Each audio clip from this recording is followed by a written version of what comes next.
গল্পের শুরুতেই একটা স্বর্গ রাজ্য দেখানো হয়। সেই রাজ্যে বাস করতে একটা বৃদ্ধ মহিলা। এখানে তার কোনো কিছুর অভাব ছিল না, কিন্তু এরপরও সে দুঃখী হয়ে থাকতো, কারণ সে তার একমাত্র মেয়েটাকে পৃথিবীতে একা রেখে এসেছে। তার এই মন খারাপের কথা রাজ্যের সবাই জানতে পারে। দেখা যায় তার ঘরের সামনে একটা ট্রেন এসে থামে। সেই ট্রেন থেকে নেমে আসে স্বর্গ রাজ্যের এক অফিসার মিস্টার ইয়ং। সে বলে আপনার মন ভালো করার জন্য একটা সুযোগ দেওয়া হবে, আর তা হচ্ছে আপনাকে 3 দিনের জন্য পৃথিবী অর্থাৎ আপনার মেয়ের কাছে নিয়ে যাওয়া হবে। তাই এখনো বলুন আপনার মেয়ের নাম কি এবং সে কোথায় থাকে। কিম বলে আমার মেয়ের নাম জিনহো। সে আমেরিকার এক কলেজে প্রফেসর হিসেবে চাকরি করছে। কিন্তু ইয়ং আমেরিকার সেই অ্যাড্রেসে তার মেয়েকে খুঁজে পায় না। তবে বেশ কিছুক্ষণ চেষ্টার পরে জিনহোকে খুঁজে পায় অন্য এক ঠিকানায়। এরপর তারা সেই ঠিকানায় চলে আসে। কিম দেখে তারা আমেরিকার ক্যালিফোর্নিয়াতে যাওয়ার বদলে চলে এসেছে সাউথ কোরিয়ার তার পুরনো বাড়িতে। লক্ষ্য করে দেখে তার বাড়িটা পরিপাটি করে গোছানো রয়েছে, এমনকি চুলাতে আগুনও জ্বলছে। আর তখনই দেখতে পায় তার মেয়ে জিনহো ঘর থেকে বেরিয়ে আসছে। মেয়েকে দেখতেই জড়িয়ে ধরতে যায়, তবে তা সম্ভব হয় না। ইয়ংও জানায় আপনি সবাইকে দেখতে এবং শুনতে পারলেও কাউকে স্পর্শ করতে পারবেন না, এবং তারাও আপনাকে দেখতে পাবে না। কিম বলে জিন এখানে কি করছে? সে থাকবে আমেরিকাতে। ইয়ংও বলে সে হয়তো এখানে বেড়াতে এসেছে, ঠিক যেমনটা এসেছেন আপনি। 3 দিন পর আমি আপনাকে নিতে আসব, এই বলে সে চলে যায়। এরপর জিন লক্ষ্য করে একটা চেয়ার ভেঙে গিয়েছে, তাই সে মেরামতের কাজে লেগে পড়ে। যার পরে জিনের বান্ধবী মিউন ফোন করে জানায় সে আগামীকাল তার গ্রামে ঘুরতে আসবে। জিন বলে আসার সময় ভালো ময়দা নিয়ে এসো, তোমাকে ডাম্পলিং বানিয়ে খাওয়াবো। তখনই একটা গাড়ি এসে দাঁড়ায় তাদের বাড়ির সামনে। লোকটা জিজ্ঞেস করে রেস্টুরেন্ট খোলা আছে কিনা। কিম বলে মেয়েটা আমার বাড়িটাকে রেস্টুরেন্ট বানিয়ে ফেলেছে। তার লেখাপড়া চালাতে গিয়ে কত কষ্ট করতে হয়েছে আমাকে, অথচ সে কিনা এখানে গ্রামে বসে রান্না করছে। এরপর সে তাদেরকে ওয়েলকাম ড্রিঙ্কস দেয়। তারা অর্ডার করে কিমচি স্টিউ। কিম বলে মেয়েটাকে জীবনেও কখনো রান্না করতে দেখিনি, সে এসব কিভাবে বানাবে।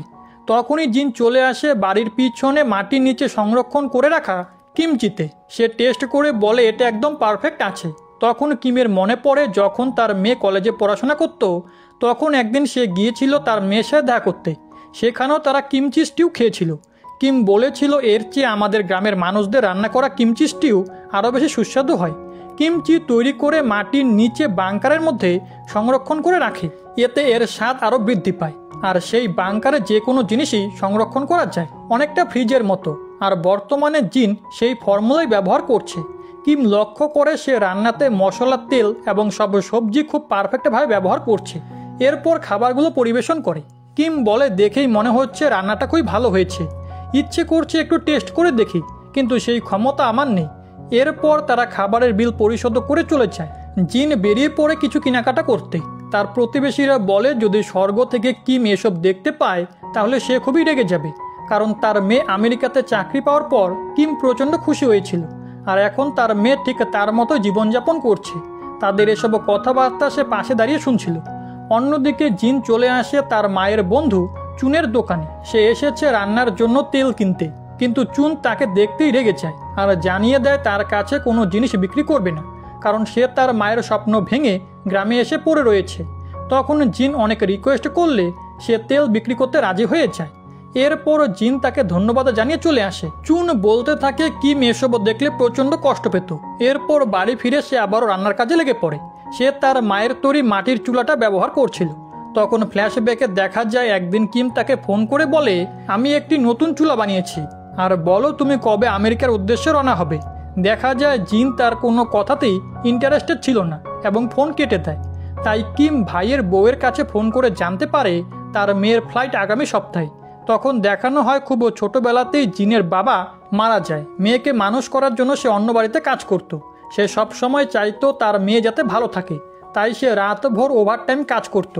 এর ফলে মেয়ের দেখাশোনা করতে পারতো না, তাই মেয়েটাকে তার ভাইয়ের বাড়িতে রেখে আসে। জিন তার মা বাড়িতেই বড় হয়। কিম মাঝে মধ্যে তার মেয়েকে দেখতে আসতো। তার ভাই তাকে বলতো মেয়েটা তোমাকে প্রচণ্ড মিস করে। সে তার ড্রয়িং বুকে তোমার এবং তার ছবি আঁকে। সে তোমাকে নিয়ে খুশি থাকতে চায়, কিন্তু কিম বলে আমার সাথে থাকলে ওর ভবিষ্যৎ ভালো হবে না। ওকে ভালো স্কুলে লেখাপড়া করে অনেক বড় হতে হবে। এখানে দৃশ্য বর্তমানে চলে আসে। জিন রাতের বেলা ডিনার করে শুয়ে পড়ে, কিন্তু কিছুতেই তার ঘুম আসে না। সে দৌড়ে চলে আসে এক খোলা জায়গায়, চিৎকার করে বলে মা আমি নিজেকে হারিয়ে ফেলছি, আমাকে সাহায্য করো, তোমাকে ছাড়া আমি কখনোই ভালো ছিলাম না। মেয়ের এরকম অবস্থা দেখে সে বুঝতে পারে তার মেয়ে তাকে এতটা ভালোবাসতো সে নিজেও জানতো না। এর পরদিন সে এক মনোরোগ বিশেষজ্ঞের সাথে দেখা করতে আসে। ডক্টরকে জানায় পুরনো স্মৃতিগুলো তাকে অসহ্য যন্ত্রণা দিচ্ছে, রাতের বেলা ঠিকভাবে ঘুমোতেও পারে না। ডক্টর তাকে বলে স্মৃতি আসলে মানুষের বেঁচে থাকার জ্বালানির মতো কাজ করে।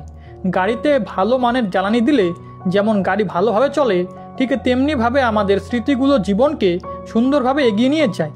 আর স্মৃতিগুলো ভালো মন্দ দুই ধরনেরই হতে পারে, এটা বড় কোনো প্রবলেম না। তো আজকের মতো সেশন শেষ করে জিন চলে যায় বাস স্ট্যান্ডে। এর কিছুক্ষণ পরেই মিয়ন চলে আসে। সে তার জন্য ম্যাকডোনাল্ডস থেকে বার্গার নিয়ে এসেছিল। এই বার্গারটা জিনের খুব পছন্দের, কিন্তু এখন সে আর এটা খায় না। তাই মিয়ন বলে তুমি অনেক পরিবর্তন হয়েছ। জিন বাড়ির সামনে আসলে দেখতে পায় তার প্রতিবেশীরা একত্রিত হয়ে ছোটোখাটো আন্দোলন করছে। তারা সবাই জিনকে ফিরে যাওয়ার জন্য বলছিল, কিন্তু জিন তাদের কোনো কথা শোনে না। আর সে ভিতরে গিয়ে মিউনকে বলে তুমি ডিম ভাজতে থাকো, এদিকে আমি নুডলস রান্না করছি। এরপর সে খুবই সুস্বাদু নুডলস রান্না করতে থাকে। কিম যে রেসিপি ফলো করে নুডলস রান্না করতো, জিনও ঠিক একইভাবে রান্না করছিল। অল্প কিছুক্ষণের মধ্যেই সেই নুডলস রান্না হয়ে গেলে জিন তার প্রতিবেশীদের পরিবেশন করে। কিন্তু প্রথমে তারা কেউই নুডলস খেতে চায় না। তারা বলে তুমি শুধু শুধু এখানে পড়ে আছো, এই গ্রামে তোমার কোনো ভবিষ্যৎ নেই। ভালো হবে যদি তুমি আমেরিকায় ফিরে গিয়ে প্রফেসরের জবটা কন্টিনিউ করো। জিন তাদেরকে বলে আপনাদের সব কথা পরে শুনবো, এর আগে এই নুডলসটা খেয়ে নিন। তো চুন সেই নুডলস খেতে বসে পড়ে। আর সেটা এত বেশি সুস্বাদু হয়েছিল যে বাকিরাও নিজেদের লোভ সামলাতে পারে না, তারাও খেতে শুরু করে। আর জিনের রান্নার অনেক প্রশংসা করতে থাকে। কিন্তু যেহেতু জিন তাদের কোনো কথাই শুনবে না, তাই বাধ্য হয়ে যে যার মতো বাড়িতে চলে যায়। এরপর জিন আর মিউন একে অপরের সাথে গল্পগুজব করে। দূরে বসে কিম তাদেরকে দেখছিল। এদিকে মিউন হঠাৎ করেই জিনের প্রেসক্রিপশনটা দেখতে পায়, যেটা দেখে সে জানতে পারে জিনকে ডিপ্রেশনের মেডিসিন খেতে হচ্ছে। মানে জিন এই পরিবেশে একা থেকে ডিপ্রেশনে ভুগছিল। এই বিষয়ে জিজ্ঞেস করলে জিন বলে আমি নিজেকে নিজেই পানিশমেন্ট দিচ্ছি, কারণ মায়ের যখন আমাকে সবথেকে বেশি প্রয়োজন ছিল তখন আমি এখানে ছিলাম না। এমনকি তার মৃত্যুর পরেও আমার আসতে লেট হয়েছিল। এদিকে কিম এগুলো শুনে অনেক বেশি রেগে যায়, বলতে থাকে নিজেকে শাস্তি দিচ্ছ মানে কি? আমার যাওয়ার সময় হয়ে গিয়েছিল তাই আমি চলে গিয়েছি। আসলে জিন চাইলেই কোরিয়াতে ভালো মানের চাকরি করতে পারত, কিন্তু তার মায়ের প্রতি কিছু অভিযোগ ছিল, তাই সে কিমকে একা রেখেই আমেরিকাতে চলে গিয়েছিল। কিম ইয়ংকে ডাক দিয়ে তাকে সাহায্য করতে বলে, কিন্তু ইয়ং তখন অন্য কাজে ব্যস্ত থাকায় তার কথা শুনতে পায় না। তো এদিকে আবারও ডিনারের টাইম হয়ে যাচ্ছিল, তাই জিন আর মিউন ডাম্পলিং বানাতে শুরু করে। জিন একটু ভিন্নভাবে ডাম্পলিং তৈরি করত, যেটা তার মায়ের রেসিপি ছিল। আর সে তার মায়ের মতো পারফেক্ট ডাম্পলিং তৈরি করতে 100 বারের মতো ট্রাই করেছে, কিন্তু প্রথমে সে পারফেক্টলি কিমের মতো ডাম্পলিংয়ের টেস্ট আনতে পারছিল না। তাই সে চুনকে জিজ্ঞেস করেছিল যে তার মা রেসিপিতে কোনো বিশেষ ধরনের সবজি দিত কিনা। চুন বলে তোমার মা ডাম্পলিংয়ে রেডিশ কিংবা মূলা দিত।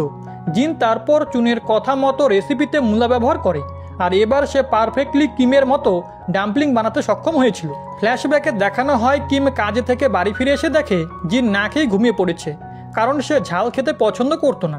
তাই কিম তার জন্য ডাম্পলিং বানায়, তবে ঝালের পরিবর্তে মূলা দিয়ে মিষ্টি ডাম্পলিং রান্না করে খেত। মা মেয়ে দুজনে ডাম্পলিং বানানোর সময় অনেক খুনসুটি করে। প্রেজেন্ট টাইমে জিন আর মিউন গল্পগুজব করছিল। কথায় কথায় ক্লাস 9-এর প্রসঙ্গে চলে আসে, যে কথা শুনে জিনের একটা স্মৃতি মনে পড়ে। দেখানো হয় ফ্ল্যাশব্যাকে একদিন জিন তার মাকে ফোন করে বাড়িতে আসতে বলে। আসলে কিম একজনকে বিয়ে করে নিয়েছিল যাতে সে জিনের পড়াশোনার খরচ চালাতে পারে, কিন্তু জিনের সৎ বাবা তাকে পছন্দ করতো না। তবে আজকে সে ছেলে মেয়েদের নিয়ে ফ্যামিলি ট্যুরে গিয়েছে, আর এই সুযোগে কিম সুস্বাদু খাবার রান্না করে জিনের জন্য। কিছুক্ষণ পরে জিন চলে আসে। কিম জিনকে এতদিন পর ভালো খাবার খাওয়াতে পারবে এই ভেবে প্রচন্ড খুশি ছিল। এরপর সে জিনের পড়াশোনার বিষয় জিজ্ঞেস করে, আর তখনই হঠাৎ করে জিনের সৎ বাবা বাড়িতে হাজির হয়। তাদের ফ্যামিলি ট্যুর ক্যান্সেল হয়ে গিয়েছিল, তাই তারা জলদি ফিরে এসেছে। সে জিনকে বাড়িতে দেখে রেগে যায়, কিমকে অপমান করে অনেক কথা শোনায়, এমনকি জিনকে না খাইয়ে বিদায় করে দিতে বলে। জিন অনেক কষ্ট পেয়ে সেখান থেকে চলে আসছিল। এদিকে কিম সেই রান্না করা খাবার বক্সে তার জন্য নিয়ে আসে। জিন তাকে বলে তুমি ওই লোকটাকে ছেড়ে আমার সাথে চলো, আমি পড়াশোনা বাদ দিয়ে কোনো একটা কাজ খুঁজে নিব, আমরা দুজন একসাথে থাকবো। কিন্তু কিম স্বাভাবিকভাবে মানা করে দেয়। সে বলে তুমি আগে পড়াশোনা শেষ করো। এই কথা শুনে জিন কান্না করতে করতে সেখান থেকে চলে আসে। অন্যদিকে কিমও অঝরে কান্না করছিল, কারণ অন্তত পক্ষে তার মেয়ের পড়াশোনা খরচ চালানোর জন্য হলেও ওই লোকটার সাথে সংসার করতেই হবে। এই ঘটনার পর থেকেই তার মায়ের প্রতি একটা ক্ষোভ তৈরি হয়ে গেছিল। সে জেদে করে পড়াশোনায় এত বেশি মনোযোগ দেওয়া শুরু করে যে সে তার মায়ের সাথে ভালোভাবে দেখাই করে না এবং পড়াশোনা কমপ্লিট করার পর আমেরিকা চলে যায় চাকরি করতে। গল্পটা বর্তমানে চলে আসে। উকুং নামের এক ছেলেকে দেখানো হয়। মিউন তাকে এই বাড়ির অ্যাড্রেস দিয়েছিল। জিনের সাথে উকুং এর বিয়ে হওয়ার কথা ছিল, কিন্তু জিন নিজেই সেই এনগেজমেন্ট ভেঙে দেয়। জিন বলেছিল বিয়ের পর তার মা তাদের সাথে থাকবে। উকুং যৌথ পরিবারে থাকতে পছন্দ করতো না। এই নিয়ে কথা কাটাকাটি হলে জিন বিয়েটা ক্যান্সেল করে দেয়, কিন্তু উকুং তাকে অনেক বেশি পছন্দ করত, তাই সে আবারও তাকে প্রস্তাব দিতে এসেছে, কিন্তু জিন এবারও তাকে ফিরিয়ে দেয়। যে কারণে কিম অনেক বেশি পরিমাণে রাগ করতে থাকে, কারণ সে চেয়েছিল জিন একটা বিয়ে করে পরিবার নিয়ে সুখে থাকুক। এসব কিছু ভেবে কিম প্রচণ্ড রেগে গিয়ে বালতিতে লাথি দিলে সেটা অনেক দূরে গিয়ে ছিটকে পড়ে। এটা দেখে সে নিজেই অবাক হয়ে যায়, কারণ ইয়ং বলেছিল তার কোনো কিছু স্পর্শ করার ক্ষমতা নেই। কিম দৌড়ে ঘরে চলে আসে আর জিনের সাথে কথা বলার চেষ্টা করে, কিন্তু দুর্ভাগ্যবশত সে ওই বালতি স্পর্শ করতে পারলেও তার কথা জিন শুনতে পারছিল না। এর পরদিন ইয়ং কিমের সাথে দেখা করতে আসে। কিমকে বলে গত রাতে বালতিতে লাথি দিয়ে আপনি ভুল করেছেন, তাই আপনাকে একদিন আগেই আমার সাথে ফিরে যেতে হবে। এই শুনে কিম তাকে বকাঝকা শুরু করে। সে ফিরে যেতে রাজি হয় না, কিন্তু ইয়ংয়ের এটাই প্রথম কাজ। কিমকে নিয়ে যাওয়ার জন্য তাকে ওপর থেকে অর্ডার দেওয়া হয়েছিল, তাই সে যদি কাজটা করতে না পারে তাহলে শাস্তি দেওয়া হবে। তাই সে কিমকে অনেক রিকোয়েস্ট করতে থাকে। এদিকে জিন আর মিয়ন কিমের গ্রেভইয়ার্ডের সামনে চলে আসে। আজকে কিমের জন্মদিন ছিল, তাই জিন ড্রিঙ্কস এবং ফল নিয়ে এসে সেলিব্রেট করতে থাকে। সে মিয়নকে বলে মা আমার জন্মদিনে সবসময় নুডলস রান্না করতো, যদি সে বেঁচে থাকতো তাহলে এখন তাকে নুডলস রান্না করে খাওয়াতাম। এই বলে সে ইমোশনাল হয়ে যায়। কিম তখন বলছিল তুমি শুধুই আমার কথা ভেবে ইমোশনাল হয়ে পড়ছো, আমার কথা ভুলে যাও। এদিকে বেচারা ইয়ং তাকে নিয়ে যেতে বারবার ডাকাডাকি করতে থাকে, যে কারণে কিম রেগে যায়। এরপর দেখানো হয় জিন আর মিউন বাড়ির দিকে যাচ্ছিল, তখনই একটা কুকুর তাদের দিকে দৌড়ে আসে। সেই কুকুরটাকে জিন আদর করতে থাকে, কিন্তু সেই কুকুরটা দূরে দাঁড়িয়ে থাকা কিম এবং ইয়ংকে দেখতে পায় এবং তাদের কাছে চলে যায়। কিম এই কুকুরটাকে অনেক বেশি আদর করত, তবে সে ইয়ংকে মোটেও পছন্দ করে না। ইয়ং আবার কুকুরকে ভয় পায়, তাই সে দৌড়ে পালাতে শুরু করে। কুকুরটাও তার পিছু নেয়। মিউন আর জিন বাড়িতে এসে দুপুরের খাবার রান্না করে। এর কিছুক্ষণ পরেই ইয়ং ফিরে এসে কিমকে ফাইনাল ওয়ার্নিং দেয় আর বলে এখনই আমার সাথে ফিরে আসুন, তা না হলে পরিণাম ভালো হবে না। কিম বলে জিন প্রচণ্ড ডিপ্রেশনে আছে, তাকে একা রেখে চলে গেলে সে সুইসাইড করতে পারে, তাই আমাকে এখানে থাকতে হবে। কিন্তু ইয়ং এর হাতে কোনো ক্ষমতা নেই, সে শুধু অর্ডার ফলো করে, তাই কিমকে সে নিয়েই ফিরবে। কিম বুঝে গিয়েছিল যে ইয়ং কুকুরকে ভয় পায়, তাই সে ওই কুকুরকে ডাক দিলে ইয়ং ভয় পেয়ে যায় আর বাধ্য হয়ে বলে আমি ওপরে গিয়ে পারমিশন নিয়ে আসছি, সে পর্যন্ত কোনো কিছু স্পর্শ করবেন না। কিম তার কথা রাজি হয়। এরপর মিউনের ছুটি শেষ হয়ে গেলে জিন তাকে বাস স্টেশনে ড্রপ করতে আসে। তাকে বিদায় দিয়ে জিন স্টেশনে কিছুক্ষণ সময় বসেছিল। এরপর সে একটা ক্যাফেতে এসে আইসক্রিম অর্ডার করে, কিন্তু সেটা না খেয়ে হাতে নিয়েই বসে থাকে। ফ্ল্যাশব্যাকে দেখানো হয় জিন গ্র্যাজুয়েশন কমপ্লিট করার জন্য সিওল শহরে গিয়ে বসবাস করছিল। একদিন কিম তাকে বারবার ফোন করতে থাকে, কিন্তু সে কল রিসিভ করে না, তাই কিম তার সাথে দেখা করতে সিওলে চলে যায়। রাতের বেলা জিন ফ্ল্যাটে এসে তার মাকে দেখে অনেক বেশি ডাকাডাকি করে। কিম বলে আমি কি আমার মেয়ের সাথে একবেলা খেতেও পারবো না? এর উত্তরে জিন বলে যদি একসাথে থাকার ইচ্ছে থাকতো তাহলে আমাকে কেন ছেড়ে গিয়েছিলে? এই শুনে কিম অনেক কষ্ট পায় এবং সে কিচ্ছু না বলেই সেখান থেকে চলে আসে। দেখা যায় সে একটা ক্যাফেতে গিয়ে আইসক্রিম অর্ডার করেছে। এরপর সে জিনকে মেসেজ দিয়ে মিথ্যে বলে যে আমি বাসে করে বাড়িতে চলে যাচ্ছি, তুমি ডিনার করে ঘুমিয়ে পড়ো। তবে জিনও তার পিছু পিছু এসেছিল আর সে তাকে আইসক্রিম নিয়ে বসে থাকতে দেখে। এই দিনের কথাটাই জিন স্মৃতিচারণ করছিল। কিম তাকে বলে ওই দিনের কথা আমি অনেক আগেই ভুলে গিয়েছি, তুমি ওসব কিছু ভুলে যাও, আমি তোমার কোনো কথাতে কষ্ট পাইনি। কিন্তু স্বাভাবিকভাবেই এই কথাগুলো জিন শুনতে পায় না। রাতের বেলা চুন তার সাথে গল্প করতে বাড়িতে চলে আসে। সে কিমের জীবন সংগ্রাম নিয়ে গল্প করছিল। সে বলে তোমার মা ছিল খুবই পরিশ্রমী, সে বই পড়তে ভালোবাসতো, কিন্তু টাকা পয়সা না থাকায় বেশি পড়াশোনা করতে পারেনি। তবে সে তোমার মামার কলেজে ফি দেওয়ার জন্য শহরে গিয়ে কাজ করত। প্রতি মাসের উপার্জিত টাকা তোমার মামার কাছে পাঠিয়ে দিত। ফ্ল্যাশব্যাকে দেখানো হয় জিন যখন অনেক ছোট ছিল তখন কিম তাকে নিয়েই বাসা বাড়িতে কাজ করতে যেত। আর একদিন জিন ভুল করে জামা কাপড় ধোয়ার সময় নষ্ট করে ফেলে, যে কারণে কিমকে অনেক কথা শুনতে হয় আর তাকে কাজে আসতেও মানা করে দেয়। তো জিনকে নিয়ে কাজ করা অনেক কঠিন হয়ে যাচ্ছিল। তার উপরে ফ্ল্যাটের ভাড়া দেওয়া, জিনের লেখাপড়ার খরচ, এসব জোগাড় করতে সে হিমশিম খাচ্ছিল। একদিন চুন এসে তাকে বলে এক লোকের স্ত্রী মারা গিয়েছে।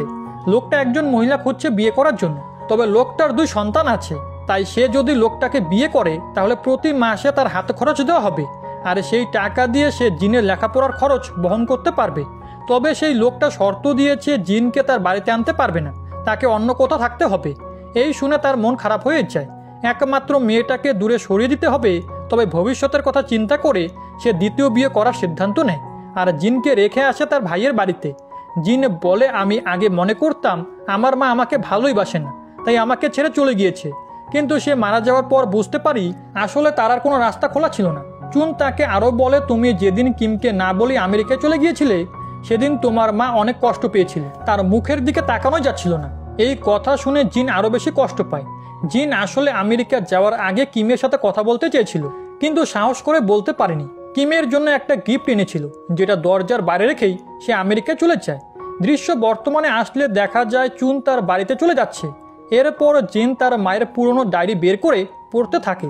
সেখানে কিম লিখেছিল, আমি জিনকে অনেক বেশি ভালোবাসি, কিন্তু সে আমাকে কেন জানি হেট করে, যে আমাকে অনেক বেশি কষ্ট দেয়। কিমের মৃত্যুর পর এই ডায়েরিটা পড়েই জিন নিজের ভুল বুঝতে পেরেছিল, আর এই কারণে সে ডিপ্রেশনে ভুগতে শুরু করে। কিম বলতে থাকে, এই ডায়েরিটা না লিখলেই ভালো হতো। এর কিছুক্ষণ পর মিস্টার ইয়ং আসে। তার 3 দিনের ছুটি শেষ হয়ে গিয়েছিল, তাই এখন তাকে ফিরে যেতে হবে। কিম বলে, আমাকে আজকে রাতটা এখানে থাকার সুযোগ দাও। মেয়েটাকে বোঝাতে হবে যে আমি ভালো আছি, তা না হলে সে সুইসাইড করে ফেলবে। এই বলে সে অঝরে কান্না করতে শুরু করে আর জিনের সাথে কথা বলার পারমিশন চায়। কিন্তু ইয়ং বলে, এটা সম্ভব হবে না, আমি ওপরে গিয়ে কথা বলে এসেছি। কিম তখন বলে, দয়া করে সাহায্য করো, এর বিনিময়ে আমি যে কোনো শাস্তি মেনে নিব। তবুও জিনের সাথে শেষবারের মতো কথা বলতে চাই। ইয়ং বলে, একটা উপায় আছে, কিছুক্ষণের জন্য আপনাকে সময় দেওয়া হবে, তবে এরপর আপনার ব্রেন থেকে জিনের সমস্ত স্মৃতি মুছে যাবে। এমনকি জিন যখন মারা যাবে তখন আপনার সাথে দেখা করতে আসলে আপনি ওকে চিনতে পারবেন না। এই শুনে কিম একদম ভেঙে পড়ে, তবুও সিদ্ধান্ত নেয় জিনের সাথে দেখা করবে। এর পরের সিনে জিনকে ঘুমিয়ে থাকতে দেখা যায়, আর তখনই কিম তার সাথে কথা বলতে আসে। কিমের জন্মদিন উপলক্ষে জিন অনেক সুস্বাদু খাবার রান্না করে, যেগুলো হলো নুডলস, ডাম্পলিং। এগুলো সে কিমকে খাওয়াতে চেয়েছিল। কিম খাবারগুলো খেয়ে বলে, তুমি আমার থেকেও ভালো রান্না করতে পারো। এরপর দুজনে মিলে অনেক মজা করে ডিনার এনজয় করে। ডিনার শেষ করে বারান্দায় বসে গল্প করছিল। জিন বলে, আমি প্রতিদিন ভাবতাম তোমাকে আজকেই কল করব, কিন্তু ব্যস্ততার কারণে তোমাকে একদম ভুলে গিয়েছিলাম। এরপর আর কল করার সুযোগই পাইনি। কিম তাকে সান্ত্বনা দিয়ে বলে, তুমি এসব ভেবে নিজেকে কষ্ট দিও না, আমি শুধু চেয়েছি তুমি পড়াশোনা করে ভালোভাবে জীবনযাপন করো। জিন বলে, আমি জানি তুমি আমার আচরণে কষ্ট পেয়েছো, এর জন্য নিজেকে অপরাধী মনে হচ্ছে, আমাকে ক্ষমা করে দিও। তুমি আমাকে ভালো রাখতে গিয়ে নিজের পুরো জীবনটা স্যাক্রিফাইস করে দিলে। এই শুনে কিমের চোখে জল চলে আসে। এরপর দেখানো হয় কিম জিনকে ঘুম পাড়িয়ে দিচ্ছে, তাকে জড়িয়ে ধরে বলে সবসময় হাসি খুশিভাবে জীবনযাপন করবে, আমার কথা ভেবে মন খারাপ করবে না। এরপর জিন ঘুমিয়ে পড়লে ইয়ং কিমের সমস্ত স্মৃতি মুছে ফেলে এবং তাকে নিয়ে চলে যায়। পরদিন সকালবেলা জিন ঘুম থেকে ওঠে শেষবারের মতো তার রেস্টুরেন্টে দেখতে আসে। বাইরে শুয়ে প্রাণ ভরে প্রকৃতি দেখে। এরপর সে ওই ডায়েরিটা দেখতে পায়, যেখানে গত রাতে তার মা লিখে রেখেছিল, আশা করছি সুখে শান্তিতে 100 বছর বেঁচে থাকবে। ঈশ্বরকে ধন্যবাদ তোমাকে আমার মেয়ে হিসেবে পাঠানোর জন্য, যদিও তোমাকে আর মনে রাখতে পারবো না, দেখলেও চিনতে পারবো না। অনুরোধ রইল আমাকে খুঁজে নিও, মায়ের মতো ভালোবাসা দিয়ে আগলে রেখো। এরপর জিন সিদ্ধান্ত নেয় আমেরিকায় চলে যাবে। মিউনকে ফোন করে প্লেনের টিকিট কাটতে বলে। আর এখানেই এই গল্পটার সমাপ্তি ঘটে।